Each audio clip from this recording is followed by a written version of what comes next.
इसी बात पर है कि मिड कैप्स का क्या हाल होगा, ये चलेंगे, थमेंगे या फिर और टूटेंगे। दरअसल कल की बिकवाली और कल से पहले भी हमने देखा है, जब भी भारी गिरावट आई है मिड कैप्स की हालत पतली होती दिखाई दी है। अब इस करेक्शन को मार्केट एग्जैक्टली पढ़ कैसे रहा है?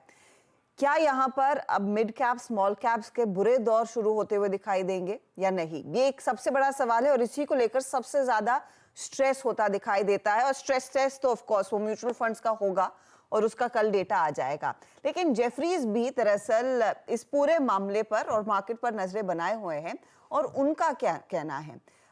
हॉर्मिस हमारे साथ है यही डिटेल समझाने के लिए। हॉर्मिस, सभी की दिल की धड़कनें कल एब्सोल्युटली पैनिक जोन में आ गई थी, बहुत तेज दौड़ रही थी जिस तरह से मिड और स्मॉल कैप्स टूट रहे थे, क्योंकि रिटेल ने वहीं पर पैसा लगाया हुआ है।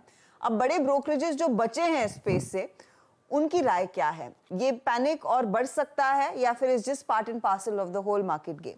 आपने बुरे दौर की बात कही तो मैं इसका एक संक्षिप्त में आंसर दे देता हूँ, नहीं is what the answer is. ये मेरा कहना नहीं है, ये जेफरीज का कहना है, क्योंकि कल की गिरावट के बाद जेफरीज ने ये जो नोट निकाली थी उसमें उनका कहना ये है कि ये जो गिरावट आई है ये इसी तरह की एक नॉर्मल आम गिरावट है और इसमें कोई चिंता का विषय नहीं है।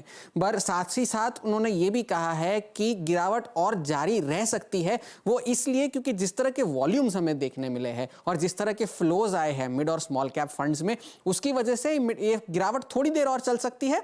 मगर ये करेक्शन जो है ये एक अच्छा करेक्शन है, ये हेल्दी करेक्शन है और इसमें चिंता का कोई विषय नहीं है। हालांकि ये जो अब एक जो केपेक्स साइकिल जो चल रही है सरकार की तरफ से और प्राइवेट केपेक्स भी, इसके कारण काफी मिड कैप और स्मॉल कैप शेयर जेफरीज को लंबी अवधि के लिए अच्छे लग रहे हैं। अब ये एक अच्छा विश्लेषण किया है जेफरीज ने, उसमें उन्होंने ये बताया है कि जब जब मिड कैप और स्मॉल कैप शेयरों में गिरावट आती है उससे पहले काफी तेज एक उछाल आता है और कल की गिरावट के बाद मिड कैप इंडेक्स जो है अपनी पीक से 7% और स्मॉल कैप इंडेक्स अपनी पीक से 12% नीचे था। मगर ये गिरावट आने से पहले पिछले 12 महीनों में अप्रैल 2023 से लेकर फरवरी 2024 तक मिड कैप इंडेक्स 64% और स्मॉल कैप इंडेक्स 80% चढ़ चुका था। और इसकी तुलना उन्होंने 2018 से इसलिए की है क्योंकि 2018 में आपको याद होगा कि स्मॉल कैप इंडेक्स जो है वो 45% गिरा था, पर वो इसलिए भी गिरा था क्योंकि उस वक्त एक एनबीएफसीज के साथ समस्या चल रही थी, कैपिटल गेन्स का इंट्रोडक्शन हुआ था, इसकी वजह से बाजार में जो था वो मूड माहौल थोड़ा बिगड़ गया था। मगर इस बार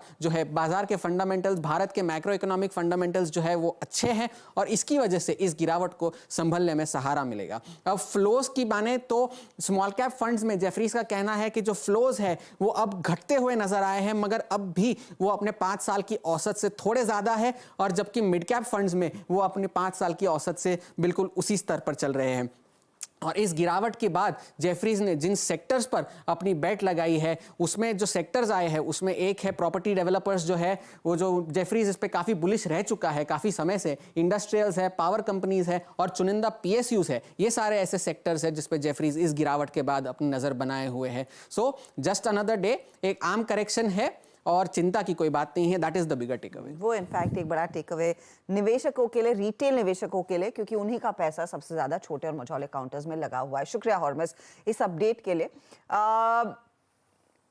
यहाँ पर आशीष, आपकी राय क्या रहेगी? आई एम श्योर आपके भी क्लाइंट्स पूछ रहे होंगे, क्योंकि पीएमएस में बीटा के लिए अच्छी क्वालिटी के छोटे मझौले काउंटर्स लेना जरूरी होता है, वहां पर बड़े रिटर्न्स भी बनते हैं। इन द रीसेंट पास्ट वो होता देखा गया है।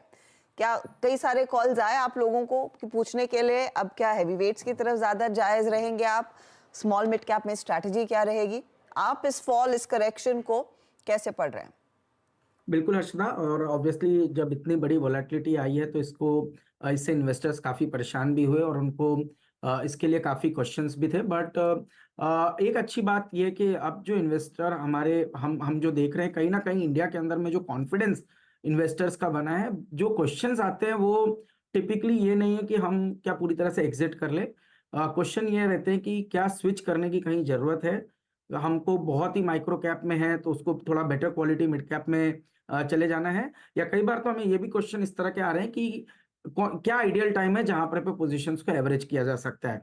तो ये एक बहुत ही अच्छा कॉन्फिडेंस इंडियन इन्वेस्टर्स का मार्केट के अंदर में बना हुआ है। अब जहां तक कि हमारी पोजीशनिंग का सवाल है, तो मैंने शायद थोड़े दिन पहले भी ये चर्चा की थी कि हमने हमारा जो एलोकेशन था ऑलमोस्ट 42% एक समय पे स्मॉल मिड कैप के अंदर हम चले गए थे, उसको हमने धीरे धीरे करके कहीं ना कहीं 30-32% की रेंज में पिछले एक महीने में ला दिया था, क्योंकि एक बहुत ही सुपर हाइप्ड मूव हमें देखने को नजर आ रहा था, और उस सिचुएशन को हमने कॉल लिया कि इसमें प्रॉफिट बुकिंग करके थोड़ा सा लार्ज कैप की तरफ ओरिएंटेशन रखना चाहिए। तो जो हमने किया, और अब हमें लगता है कि हम जो पोजीशन मेंटेन रखना चाहते हैं, एटलीस्ट अभी जब तक हमें क्लैरिटी नहीं है, इसी रेंज में हम अपने स्मॉल मिड कैप के अलोकेशन को रखना चाहते हैं, जो पोर्टफोलियो को स्टेबिलिटी देगा, और कोई बड़ी गिरावट होती है तो उसका बहुत ज्यादा इंपैक्ट नहीं आएगा, क्योंकि काफी एक अच्छा एलोकेशन हमारा टॉप 200 नेम्स के अंदर में बना हुआ है। तो जो सलाह रहेगी वो यही है कि अगर से आप कहीं भी सिग्निफिकेंटली ओवरवेट है स्मॉल मिड कैप में, तो उसमें जरूर आपको थोड़ी सी अपनी पोजीशन को हल्की कर, जैसे मैंने कहा, लार्ज कैप में अच्छी क्वालिटी के स्टॉक्स में अब पोजीशन बनाने का थोड़ा समय आ चुका है।